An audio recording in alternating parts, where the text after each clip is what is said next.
কোনো একদিন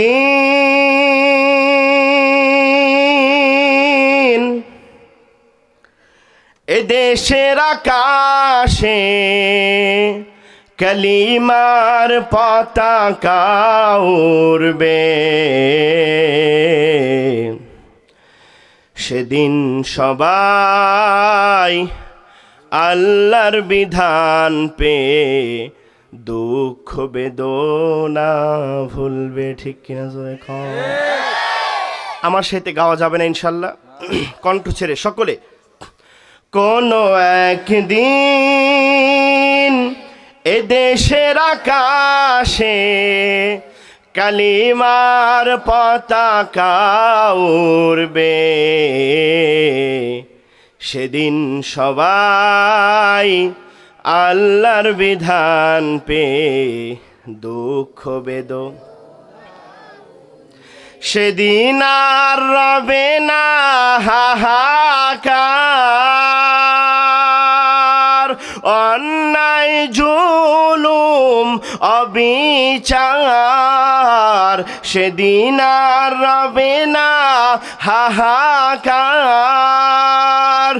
অন্যায় জুলুম অবিচার, থাকবে না অনাচার দুর্নীতি কদাচার, থাকবে না অনাচার দুর্নীতি কদাচার, সকলেই শান্তিতে থাকবে, সেদিন সবাই কোরআনি শাসন পেয়ে দুঃখ বেদনা ভুলবে। হাতগুলো উঁচু করে। কোনো একদিন সবাই সবাই, কোনো একদিন এদেশের আকাশে কালিমার পতাকা উড়বে, সেদিন সবাই আল্লাহর বিধান পেয়ে দুঃখ বেদনা ভুলবে, সেদিন সবাই কোরআনি শাসন পেয়ে দুঃখ বেদনা ভুলবে। লিল্লাহে তাকবীর।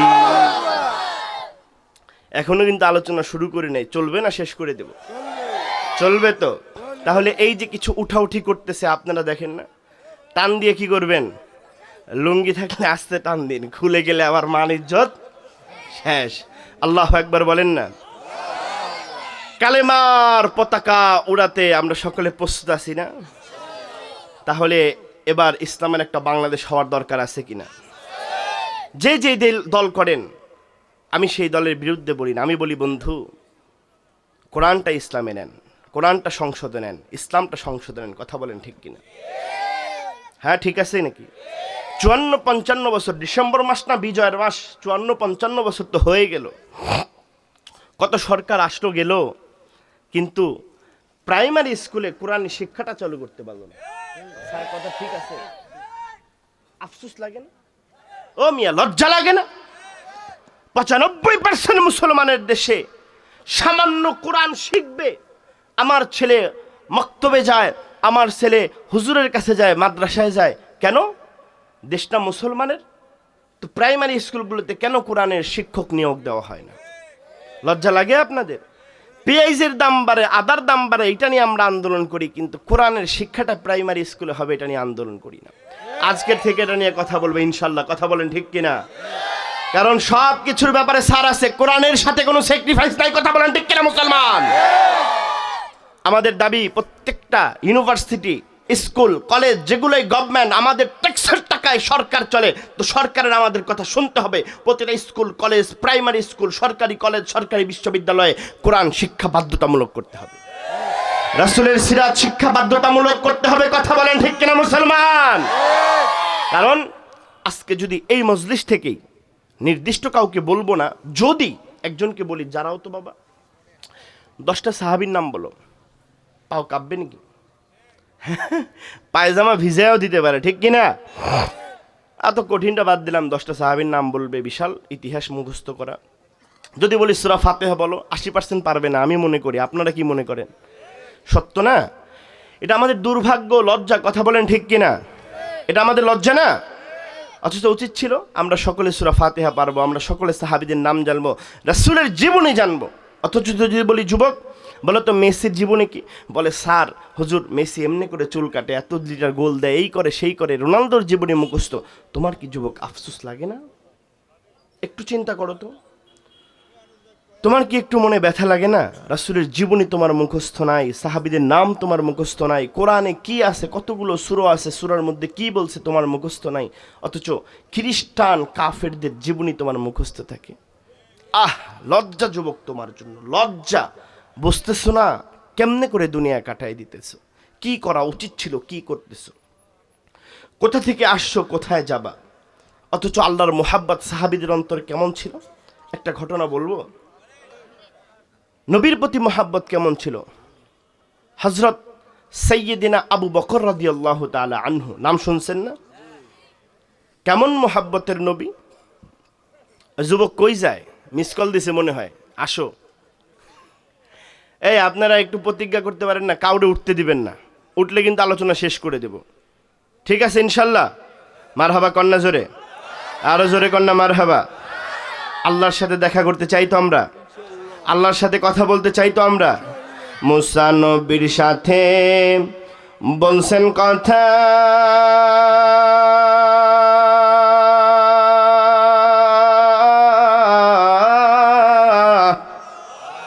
গারে তুরে নিয়া আমাদের সাথে বইলেন গো কথা, নামাজের সেজদাতে নিয়া। আল্লাহু আকবার বলেন। ইব্রাহিম নবীর সাথে বলছেন কথা,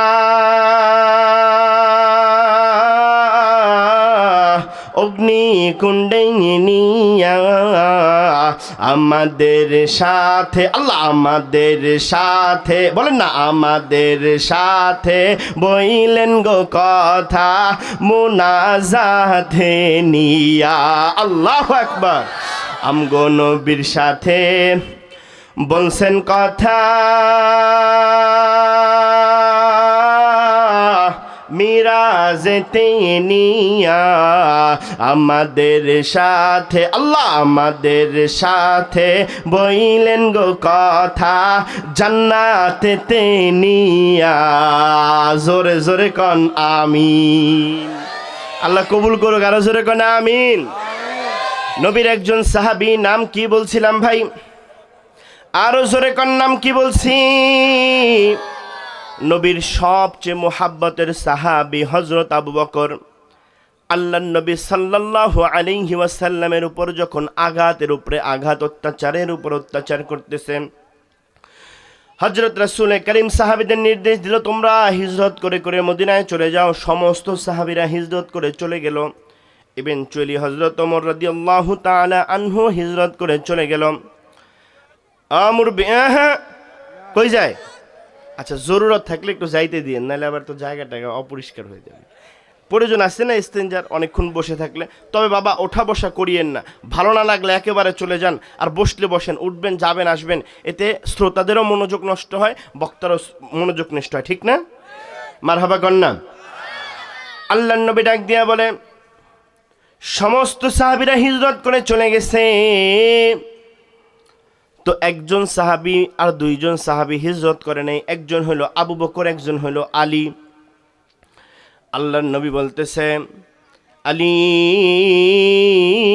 তুমি হিজরত করবা না, তুমি মক্কার মধ্যে থাকবা। আবু বকর আমতা আমতা করে, কয় নবী গো, আমার কি হিজরতের অনুমতি দিবেন না? কয় না।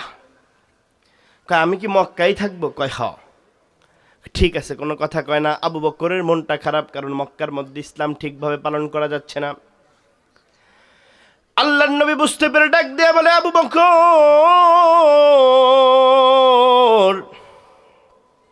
মন খারাপ করিও না, আবু বকর মন খারাপ করিও না, কারণ শোনো, হতে পারে কিছুদিনের মধ্যে আমার আল্লাহ সুবহানাহু তাআলা আমাকে হিজরত করার অনুমতি দিয়ে দেবেন। আর হয়তো আমার আল্লাহ তাআলা আমাকে যখন হিজরত করার অনুমতি দেবেন, আমাকে বলবেন, নবী গো, আপনি হযরত জিব্রাইল আপনার সাথে থাকবে হিজরতের সময়, মিকাইল আপনার সাথে থাকবে হিজরতের সময়, ইসরাফিল আপনার সাথে থাকবে। ও নবী, ফেরেশতাদের বিশাল একটা দল আপনার সাথে হিজরতের সময় দিয়ে দেব। আবু বকর, আমি ফেরেশতাদের সাথে হিজরতের জন্য বের হব না। আমি বলবো, মালিক,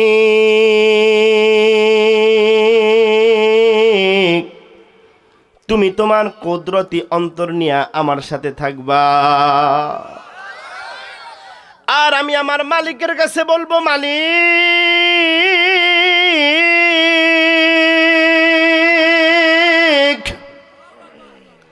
আমার সাথী, আমার সবচেয়ে কাছের বন্ধু হযরত আবু বকররেও আমার সাথে হিজরতে দিয়া দিবা। সুবহানাল্লাহ কন্যা। আবু বকর শুনে খুশি হয়ে গেছে। চৈত্র মাসের দুপুর বেলায় নবীজি এই ঘোষণা আবু বকরের ঘরের মধ্যে দিয়ে গেলেন। একদিন, 2 দিন, 3 দিন, 4 দিন, 5 দিন, 6 দিন, 1 মাস, 2 মাস, 3 মাস চলে যায়। এমনি করতে করতে 6 মাস চলে গেল। কয় মাস সময়? 6 মাস সময় চলে গেল। আবু বকরকে নবীজি 6 মাস আগে একদিন দুপুর বেলায় বলে আসছে, আবু বকর আমার সাথে হিজরতে যাবি, রেডি থাইকো। 6 মাস হয়ে গেছে। বলেন তো আমরা হলে মনে থাকতো কিনা? মনে থাকতো? মনে থাকতো না। আমরা হলে মনে থাকতো না। 6 মাস পরের কথা, আগের কথা। এখানে সমস্যা স্পিকারে, ওই দিকে দিতে হবে, এরকম বন্ধ হয়ে গেছে। স্পিকারে এটা দেখেন কি হয়েছে। একটু জিকির করেন, লা ইলাহা মুহাব্বতে লা।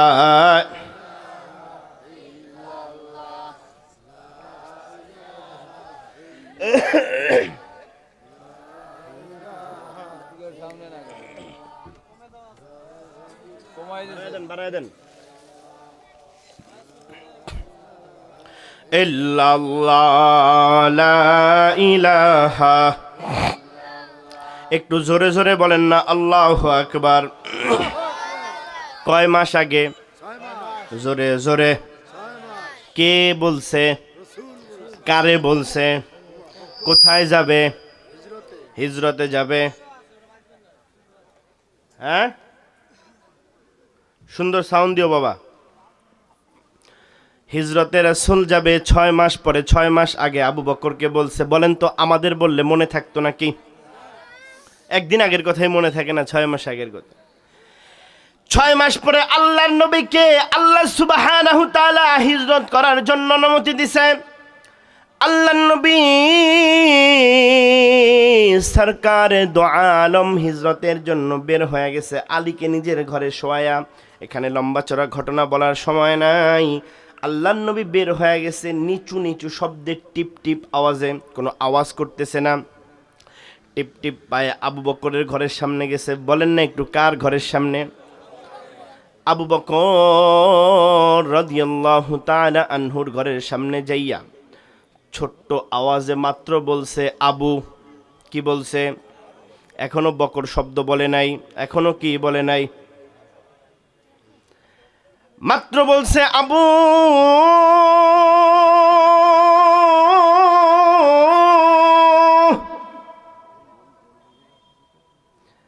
এখনো পূর্ণ আবু বকর শব্দটা বলে নাই।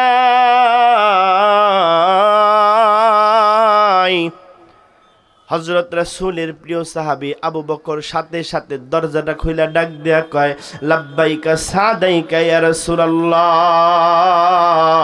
ওগো নবী,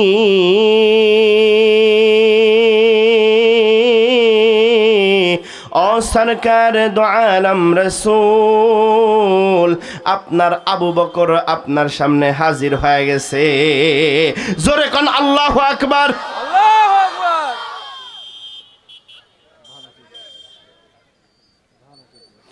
প্রধান অতিথি আসছে, ঠিক আছে, ওনাকে বরণ করা হবে। ভাইকে হুন্ডায় আর সাইরেন বাজায়েন না, কোরআনের আলোচনা চলতেছে। এই দিকে তাকান সবাই। হযরত আবু বকর বলতেছে কি, লাব্বাইকা ওয়া সাদাইকা ইয়া রাসূলুল্লাহ।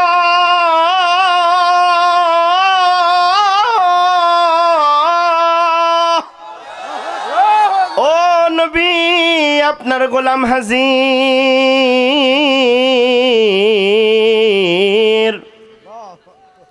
নবী আমার ডাক দেয়া বলে, আবু বকর, আবু বকর রে, এখনো তো আমি পুরো আবু বকর বইলা ডাক দেই নাই। নবী আমার ডাক দেয়া বলে, ও আবু বকর, আবু বকর, এখনো তো তোমার দরজায় করাঘাত করি নাই রে আবু বকর। গভীর রজনী, আমি খুব আওয়াজ করে আসি নাই, টিপ টিপ পায়ে হাঁটতে হাঁটতে আসছি। কেমনে তুমি দরজা খুইলা দাঁড়ায় গেলা? ও মুরব্বী জওয়ান, একটু চিন্তা করেন কি পরিমাণ মোহাব্বত। আবু বকর ডাক দেয়া বলে, নবী,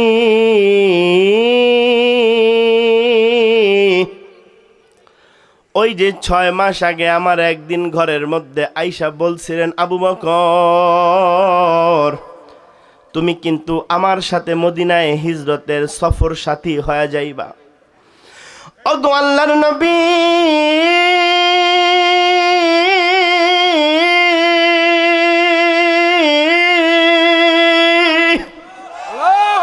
আপনি যে 6 মাস আগে আইসা বলছিলেন, আবু বকর রে, তুই আমার সাথে মদিনার সফরে যাবি,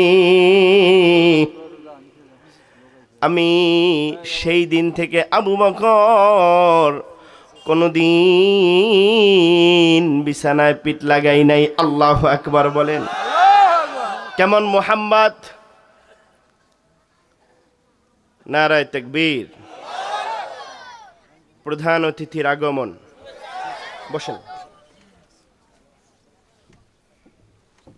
ভালো আছেন?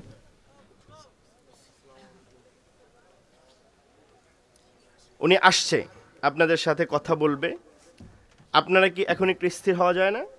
হ্যাঁ, আচ্ছা, এখন স্থির হয়ে যান। এই যারা দাঁড়িয়ে আছেন বসে পড়েন। কোরআনের মজমার মুহাব্বতে সকলে বসে পড়েন, কেউ দাঁড়িয়ে থাকবেন না। আবু বকর কি বলতেছে মনোযোগ আছে তো? কয় মাস বিছানায় পিঠ লাগায় না?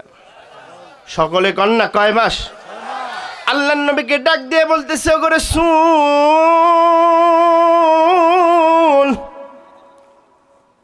6 মাস আমি বিছানার মধ্যে পিঠ লাগাই না। ওই যে একদিন তপ্ত দুপুর বেলায় বলে গিয়েছিলেন, আবু বকর, তুমি আমার হিজরতের সাথী হয়ে যাবা, সেদিন থেকে আজকে 6 মাস হয়ে গেছে। আল্লাহর নবী সিরাতের কিতাবের মধ্যে লেখে, 2 চোখের পানি ছেড়ে আবু বকরের জড়া ধরে চুমু খায়, কয়, ও আবু বকর, বলো বলো, এই মুহাব্বতের প্রতিদান দুনিয়ায় কি দিয়ে দেওয়া যায়?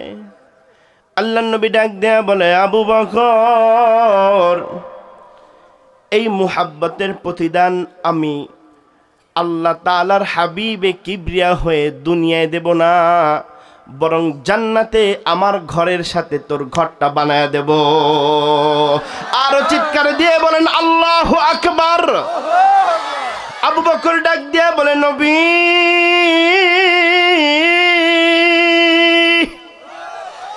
আমার বারান্দার দিকে তাকিয়ে দেখেন, কেবল আমি যে ঘুমাই না তা না, বরং আপনি যেদিন বলছেন মদিনার মধ্যে হিজরত করবেন, মক্কায় আর থাকবেন না, সেদিন থেকে 2 উট আর 2 ঘোড়া কিনে রেখেছি। এই 2 উট আর 2 ঘোড়ার কানে কানে প্রতি রাত্রে যায় বলি, এই সাওয়ারিগুলো শোনো, তোমাদেরকে কোনো সাধারণ কাজ করানোর জন্য কিনি নাই, বরং সরকারে দো আলম যখন মক্কা ছেড়ে মদিনার মধ্যে যাবে, সেদিন সরকারে দো আলমের বাহন হয়ে তোমরা মদিনায় যাবা। আল্লাহু আকবার। অগনবী, একটু তাকা দেখেন, আমার ঘরের মধ্যে আমার বড় মেয়ে আসমা বিনতে, আমার ছোট মেয়ে আসমা বিনতে আবু বকরও ঘুমায় না। প্রতি রাতে আপনার জন্য খাবার তৈরি করে করে রেডি হয়ে থাকে, কোন রাতে যেন আপনি আসেন। এই মুহাব্বতের দৃষ্টান্ত সাহাবীরা নবীজির প্রতি সৃষ্টি করছে, যেটা দুনিয়ার আর কোনো মানুষের সাথে সম্ভব না। ঠিক কিনা জোরে বলেন? কারণ তাদের অন্তরের মধ্যে কাদের ভয় ছিল? আরো জোরে আমার আল্লাহর নাম শাহাদাত আঙ্গুল উঁচু করে বলেন, কার ভয় ছিল? আল্লাহর ভয় যদি অন্তরের মধ্যে থাকে কেউ জেনা করতে পারে না। আল্লাহর ভয় যদি অন্তরের মধ্যে থাকে কেউ চুরি করতে পারে না। আল্লাহর ভয় যদি অন্তরের মধ্যে থাকে কেউ দুর্নীতি করতে পারে না।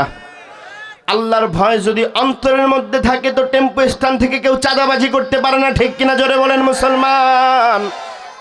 আল্লাহর ভয় যদি অন্তরে থাকে দিনের ভোট রাতে চুরি করে সরকার হইতে পারে না। তাদের অন্তরটা ভরা আল্লাহর ভয় ছিল, আল্লাহর মুহাব্বত ছিল, আল্লাহর ইশক ছিল, আশিকে নবীর মুহাব্বত ছিল, ইশকে নবুয়ত ছিল, ইশকে রাসূল ছিল। তো আল্লাহর নবীকে নিয়ে বলেন, এমনি বলেন, চলে যাবেন, চলে যাবেন।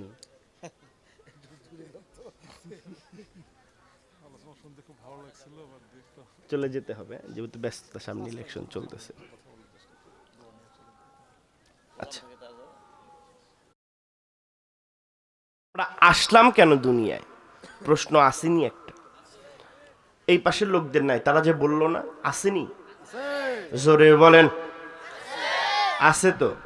আল্লাহ কি বলে? আল্লাহ জবাব দিচ্ছে, আমার জবাব দিতে হবে না। আল্লাহ বলে, আল্লাযী খালাকাল মাউতা ওয়াল হায়াতা লিয়াবলুয়াকুম আইয়ুকুম আহসানু আমালা ওয়া হুয়াল আজিজুল গফুর।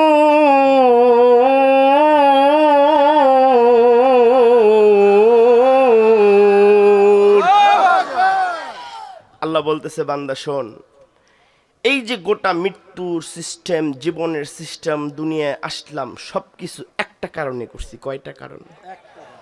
সকলে একটা আঙ্গুল উঁচু করে দেখান, কয়টা কারণ? আরো জোরে। কি সেই কারণ? লিয়াবলুয়াকুম, পরীক্ষা করার জন্য। সুবহানাল্লাহ, আরো জোরে সুবহানাল্লাহ। এরা সুবহানাল্লাহ কইতে চায় না কেন? ফজিলত জানে না মনে হয়। আরে সুবহানাল্লাহ বললে কি হয় জানেন? আরশে আজিমের অধিপতি হাদিসের কুদসির মধ্যে বলতেছে, বান্দা দুনিয়ার জমিনের মধ্যে বৈশা একবার সুবহানাল্লাহ বলে, একবার আলহামদুলিল্লাহ বলে, একবার আল্লাহু আকবার বলে, তো আসমান থেকে জমিন পর্যন্ত যত ফাঁকা জায়গা আছে সমস্ত ফাঁকা জায়গা আমার আল্লাহ বান্দার আমল নামায় নেক দিয়া পরিপূর্ণ করে দেয়। জোরে বলেন সুবহানাল্লাহ। এখনো আওয়াজে আমার পছন্দ হইল না, মনে হইল আরো কিছু ফজিলত বললে ভালো হয়, বলবো নাকি? হ্যাঁ হ্যাঁ।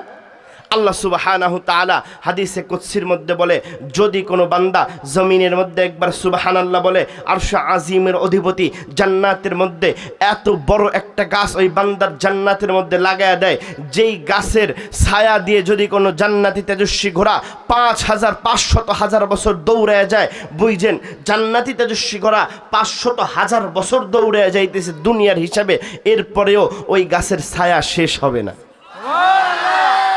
আরো জোরে কন্যা মিয়া। আর আল্লাহ সুবহানাহু তাআলা বান্দারে সুবহানাল্লাহ, আলহামদুলিল্লাহ, আল্লাহু আকবার, লা ইলাহা ইল্লাল্লাহি হামদান কাসীরান কত বেশি পছন্দ করেন। কিতাবের মধ্যে লেখে আল্লাহ তাআলা যে আসমানের মধ্যে ফেরেশতা বানাইছে, বলেন তো কয় হাজার? হ্যাঁ মুরব্বি, মুরব্বি আমার দিকে তাকান, বাদ দেন, আছে তো মনোযোগ। আচ্ছা, আল্লাহ কয় হাজার ফেরেশতা বানাইছে? মোটামুটি 10,000 তো হবেই নাকি? হ্যাঁ, 1 লাখ তো 20 কোটি হইতে পারে, 100 কোটি। হিসাব আছে? বেগাইরে হিসাব, বলেন না অগণিত। কত ফেরেশতা? কোনো হিসাব নাই। আল্লাহ সুবহানাহু তাআলা বলে, বান্দা জানো কিছু ফেরেশতা আমি বানাইছি, সৃষ্টির পর থেকে কিয়ামত পর্যন্ত এভাবে করে হাত বেঁধে দাঁড়ায় আছে আর পড়তেছে সুবহানাল্লাহি ওয়াল হামদুলিল্লাহি ওয়া লা ইলাহা ইল্লাল্লাহ, আল্লাহু আকবার বলেন। আমার আল্লাহ বলে, আবার কিছু ফেরেশতা আমি বানাইছি যারা রুকুর মধ্যে গেছে জন্ম থেকে কিয়ামত পর্যন্ত রুকুর মধ্যে, তো তারা রুকুর মধ্যে বসে বসে বলতেছে সুবহানা রাব্বিয়াল আযীম।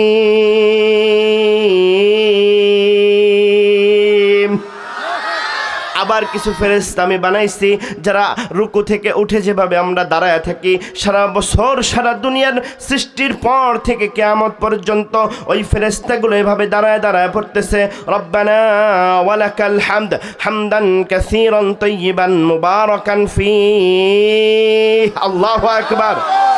বান্দা জানো আবার কিছু ফেরেশতা আমি আল্লাহ এই দুনিয়ার মধ্যে বানাইছি যাদেরকে বানানোর পর থেকে কিয়ামত পর্যন্ত সিজদার মধ্যে গেছে তো সিজদার মধ্যে যে বারবার পড়তেছে সুবহানা রাব্বিয়াল আযীম সুবহানা রাব্বিয়াল আলা সুবহানা রাব্বিয়াল আলা।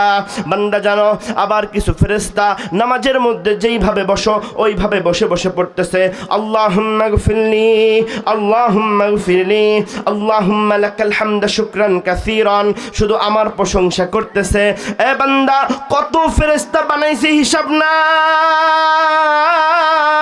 তবে ফেরেশতাগুলো বানানোর পর থেকে আরশের মধ্যে আসমানের মধ্যে জান্নাতের মধ্যে জাহান্নামের দরজার মধ্যে আমি আল্লাহর বিভিন্ন জায়গার মধ্যে কেউ আমার শুকরিয়া করতেছে, কেউ আমার তাসবিহ জপতেছে, কেউ আমার গুণগান জপতেছে, কেউ আমি মালিকের বরত্বর প্রশংসা করতেছে, বরত্ব ঘোষণা করতেছে। কত কোটি ফেরেশতা, কত হাজার মিলিয়ন ট্রিলিয়নের ফেরেশতার কোনো হিসাব নাই। এই যে সমস্ত ফেরেশতা তাদেরকে সৃষ্টি করার পর থেকে কিয়ামত পর্যন্ত, ভাই মনোযোগ আছে তো? আছে তো? খুব ভালো করে বুঝেন, এই ফেরেশতাদের সৃষ্টি করার পর থেকে কিয়ামত পর্যন্ত যত দিন চলে গেল, যত ফেরেশতা আল্লাহ তাআলার তাসবিহাত, আল্লাহ তাআলার হামদ, আল্লাহ তাআলার বরত্ব, আল্লাহ তাআলার প্রশংসা জপলো, সমস্ত ফেরেশতাদের একত্রিত যত প্রশংসার যত ডাক আমার মালিককে ডাকে, আমার মালিক ডাক দিয়া বলে বান্দা এই যে সমস্ত ফেরেশতারা আমি মালিকের হামদ করতেছে, আমি মালিকের সানা জপতেছে, আমি মালিকের তাসবিহাত জপতেছে, আমি মালিকের বরত্ব ঘোষণা করতেছে। ও দুনিয়ার গোলাম,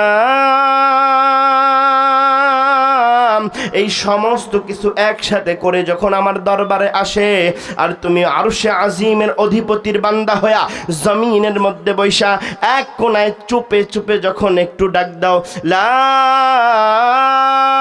ইলাহা ইল্লাল্লাহ,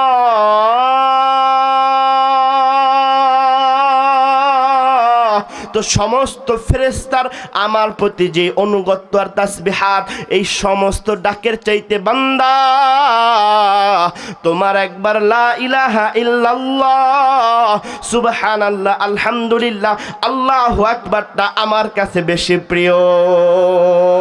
আই এলাহাল আলামিন আই বিনিয়াজ দীন দুনিয়া মে তুমহারা কার সাজ। একটু চিৎকার দিয়ে বলেন আল্লাহু আকবার।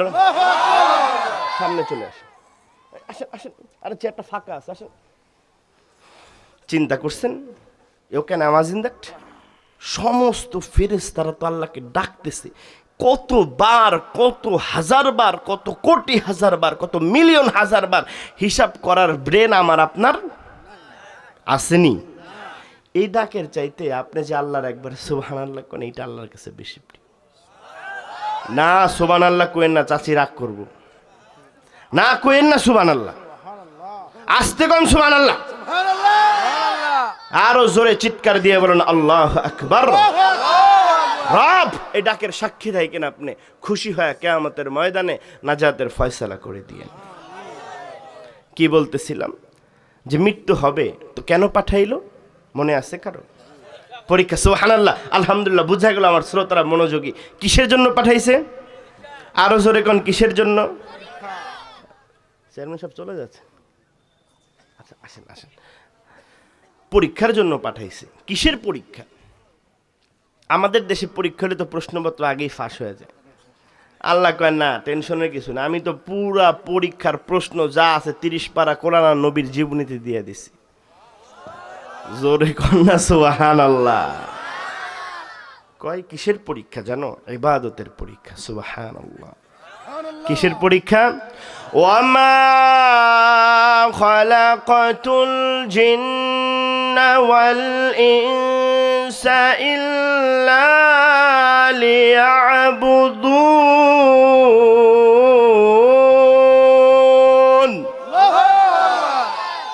পৃথিবীর সমস্ত কিছু বানাইছে আমি বান্দা তোর জন্য, তবে বান্দা তোরে বানাইছে আমার জন্য। সুবহানাল্লাহ বললেন না? আচ্ছা, কোনো মালিক যদি কর্মচারীকে বলে, কোনো নেতা এমপি, কোনো সরকারের লোক, মনে করেন এই যে আমাদের চেয়ারম্যান সাহেব বসা ছিল, উনি এইখানের মাহফিলের কাউরে বলল, আরে এটা কিন্তু আমার লোক, তাইলে এই বৈঠকপুর এলাকায় তার হ্যাডামটা কি হবে? বুঝেন নাই? এমপি সাহেব মনে করেন বলল, ওই বুইরা কিন্তু আমার লোক, তো বুইরার গরমে বাজারের চায়ের দোকানে বসা যাবে নি? আর যদি বুইরার পোলার কথা বলে, তাহলে বাজারে যায় বল, ভাই করল্লা কত? কবে 60 টাকা। কয় সেনো আমারে, আমি অমুক নেতার বাপ, আমার জন্য করল্লার দাম নাই, দে তাড়াতাড়ি, নাইলে কিন্তু দোকানে উঠাইয়া দিব। আসেনি আসেনি আসেনি, জোরে কয় না আসেনি? ক্ষমতাটা কে দিছে? দূর মিয়া, নেতারে ক্ষমতায় কে দিছে? পাতি নেতারে, এমপি চেয়ারম্যান নাকি? হ্যাঁ, আচ্ছা, দুনিয়ার ক্ষমতা পাইয়া, দুনিয়ার এমপির ক্ষমতা পাইয়া, দুনিয়ার রাজার ক্ষমতা পাইয়া, বাদশার ক্ষমতা পাইয়া, হ্যাঁ গরমের অভাব নাই। আরে এই এমপিরে কিনতে পারে ঢাকার এমপি, কথা কয় না? ঢাকার এমপিরে কিনতে পারে বাংলাদেশের সরকার, বাংলাদেশের সরকারে কিনতে পারে ভারতের সরকার, ভারতের সরকারে হাজারবার কিনতে আর বেচতে পারে তুরস্কের সরকার, তুরস্কের সরকারে কিনতে আর বেচতে পারে রাশিয়ার সরকার, রাশিয়ার সরকারকে কিনতে আর বেচতে পারে ফ্রান্সের সরকার, ফ্রান্সের সরকারকে কিনতে আর বেচতে পারে আমেরিকার সরকার, আমেরিকার সরকারের মতো হাজার হাজার ক্ষমতাশীলে যিনি জন্ম দেন আর মৃত্যু নেন, তিনি কে? আর জোরে আমার আল্লাহর নাম, তিনি কে? এমপি বলছে আমার লোক, আর আল্লাহ বলতেছে আমার বান্দা। জোরে কন্যা, আল্লাহ বলতেছে কি? আমার লোক। আসমান কার? কার সৃষ্টি? জমিন কার সৃষ্টি? পাহাড় পর্বত নবমণ্ডল ভূমণ্ডল যা কিছু রয়েছে পৃথিবীতে কার সৃষ্টি? আল্লাহ কি বলছে? আমার আসমান, আমার জমিন, আমার ভূমণ্ডল, আমার নবমণ্ডল, আমার পানি, আমার বায়ু, আমার পর্বত, আমার পাহাড়, আমার নদী, আমার নালা, আমার খাল, আমার বিল, আমার গাছপালা, বলছে আল্লাহ? বলছে কি আমার? আমার বান্দা আমার। সুবহানাল্লাহ বললেন না?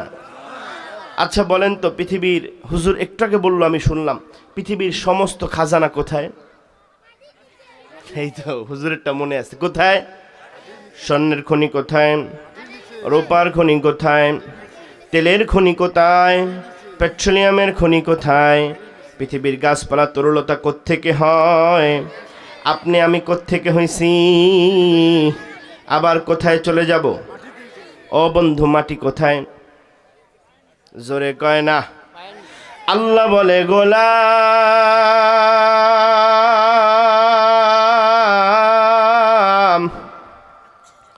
আসমান বানাইছি তোর জন্য, জমিন বানাইছি তোর জন্য, সমস্ত দুনিয়ার সম্পদ তোর পায়ের নিচে রাখছি। কারণ এই দুনিয়ার সম্পদের গোলামি করবি না, দুনিয়ার নেতৃত্বের গোলামি করবি না। সব সম্পদ আমি আল্লাহ তোরে গিফট দিয়া দিলাম, উপহার দিয়া দিলাম। কখন এগুলা তুই পাবি জানো? যখন তুই আমি মালিকের গোলামি করবি, যখন তোর মাথাটা আমার কুদরতের পায়ের মধ্যে আইনা সেজদার মধ্যে লুটে ডাক দিবি আল্লাহ,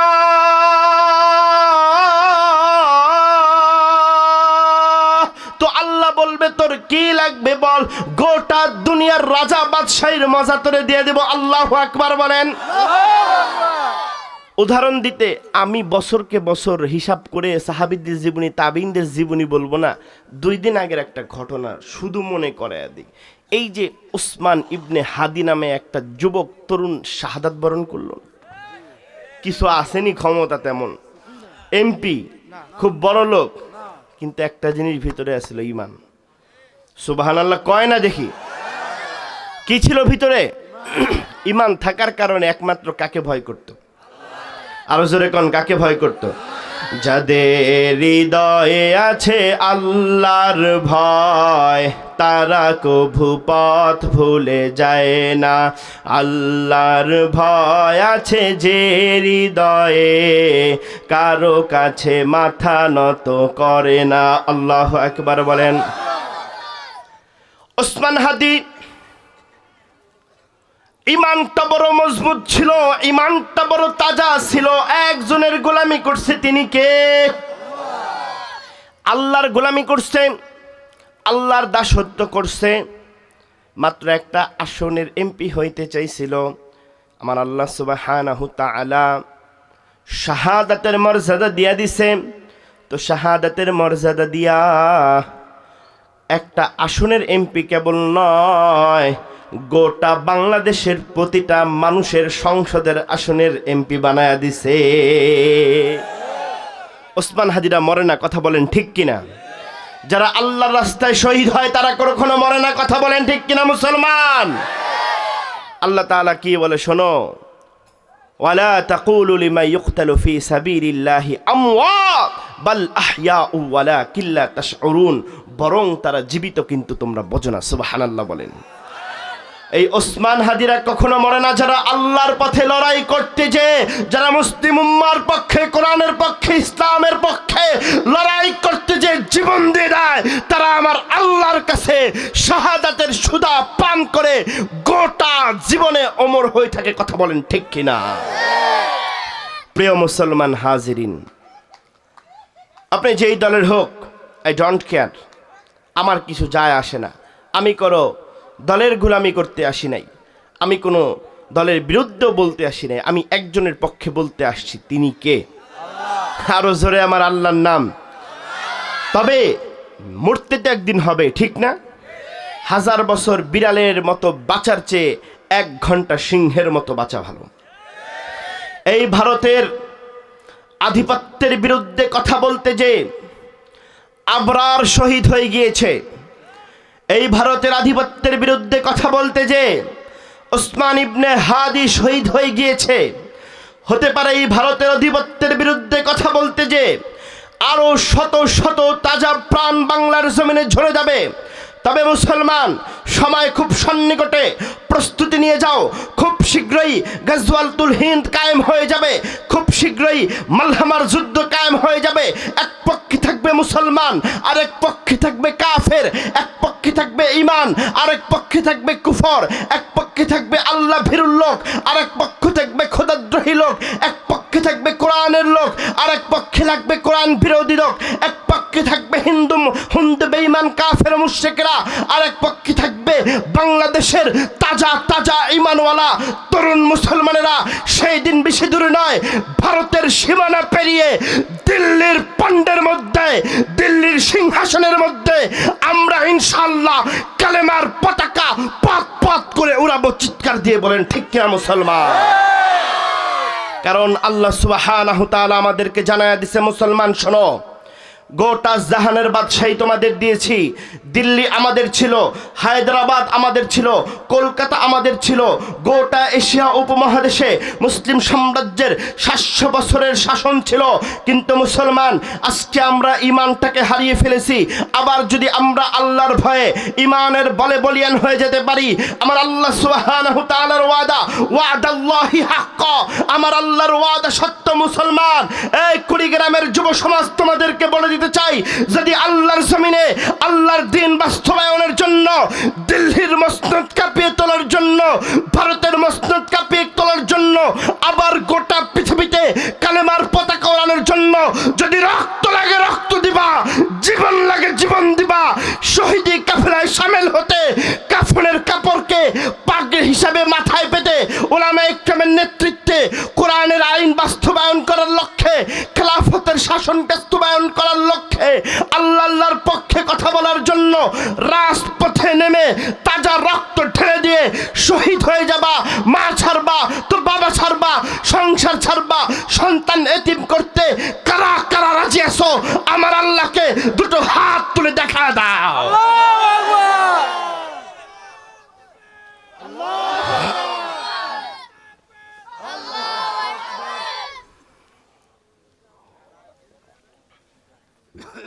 রাজি আছেন তো ইনশাআল্লাহ? কারণ রাসূল সাল্লাল্লাহু আলাইহি ওয়াসাল্লাম সাহাবীদের একদিন বলে, আল্লাহ সুবহানাহু তাআলা গোটা পৃথিবীটা আমার সামনে আইসা ভাসায়া দিলেন।